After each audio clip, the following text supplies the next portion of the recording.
شہید زندہ ہوتے ہیں اور زندہ کا ماتم کیوں کرتے ہیں؟ مجھے تو آج تک مسلمانوں کی پالیسی سمجھ میں نہیں آئی۔ ہم ماتم کریں تو کہتے ہیں زندہ ہیں، ہم مدد مانگے تو کہتے ہیں مردہ ہیں۔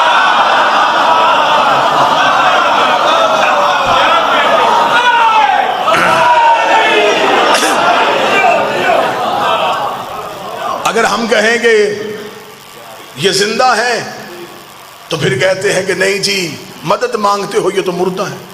خدا نے چھٹا پارا شروع یہاں سے کیا ہے، نہیں پسند کرتا اللہ اونچی آواز پہ رونا، مگر جہاں ظلم ہو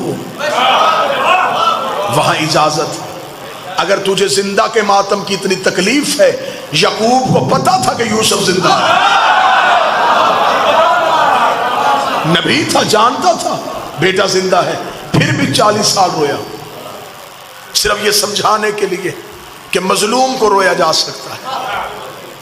آج ہمیں بندے کہتے ہیں علم سے شفا کیسے مانگ لیتے ہو، کپڑا شفا کیسے دیتا ہے؟ کاش تو نے قرآن پڑھا ہوتا، اللہ نے یعقوب کو یوسف کے کرتے سے شفا دی تھی۔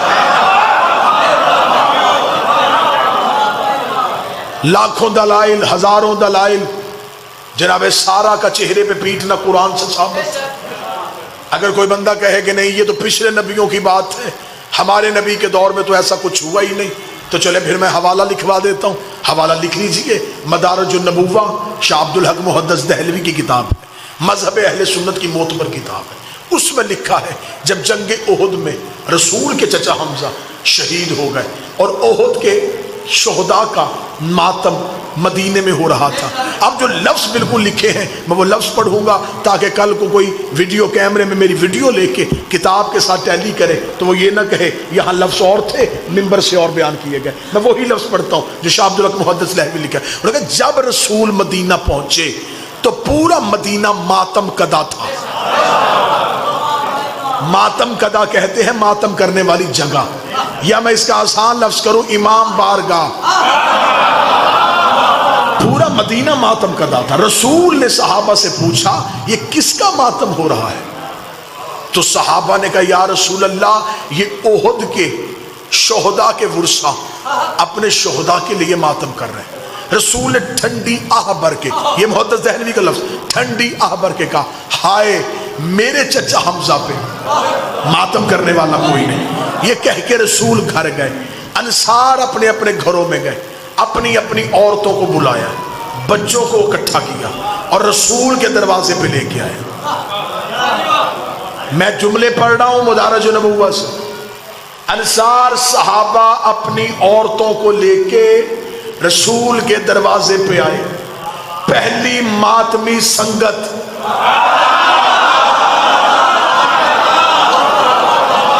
صحابہ کے گھروں سے نکلی، رسول کے دروازے پہ آکے صحابہ کی عورتوں نے اونچی آواز سے رسول کے چچا حمزہ پہ آہو فریاد کرنا شروع کی۔ محدث دہلوی کہتے رسول اندر تھے، رسول نے پوچھا یہ میرے دروازے پہ کون رو رہا ہے؟ بتایا گیا یا رسول اللہ یہ انصار کی عورتیں اپنے گھروں کو چھوڑ کے آپ کے چچا حمزہ کا ماتم کرنے کے لیے آئی ہیں۔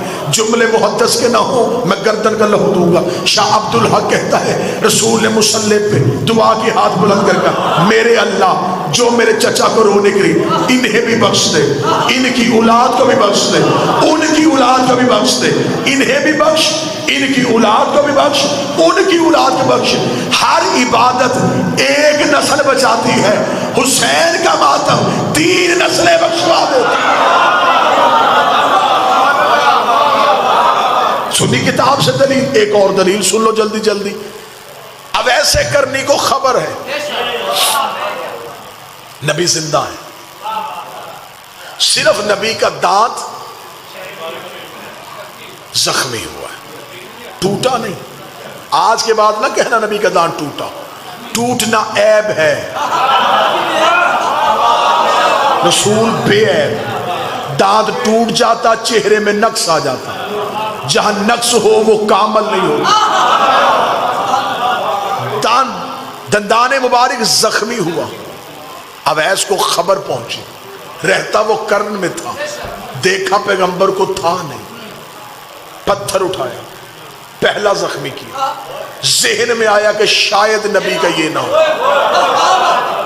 پھر دوسرا، پھر ذہن میں شاید یہ بھی نہ ہو، پھر تیسرا، سارے کے سارے توڑے، لہو منہ سے نکل رہا ہے، نبی بیٹھے ہیں مدینے میں، یکدم نبی کے جسم میں جھرجھری آئی، صحابہ نے کہا یا رسول اللہ کیا؟ رسول نے دیکھا او میرے صحابیوں، مجھے جنت کی خوشبو تمہارے گھروں سے نہیں کرن سے آ رہی ہے، مجھے جنت کی خوشبو کرن سے آ رہی ہے۔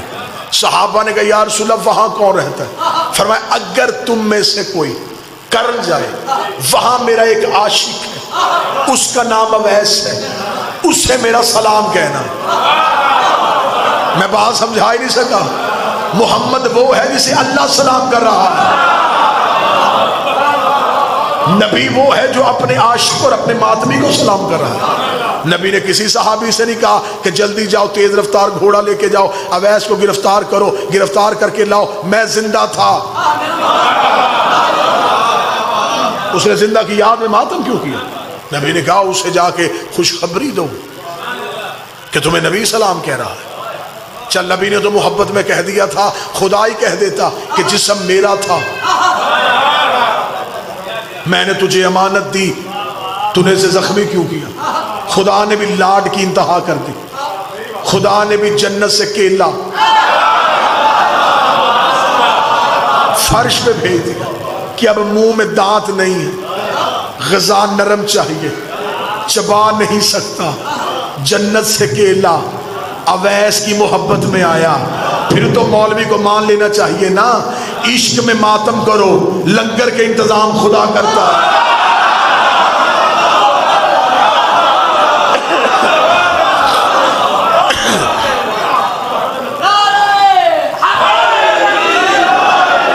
ماتم کے لیے ایک نہیں 1000 دلائل کے انبار لگائے جا سکتے ہیں، لیکن جس نے نہیں کرنا، ماتم رسم نہیں، ماتم عشق۔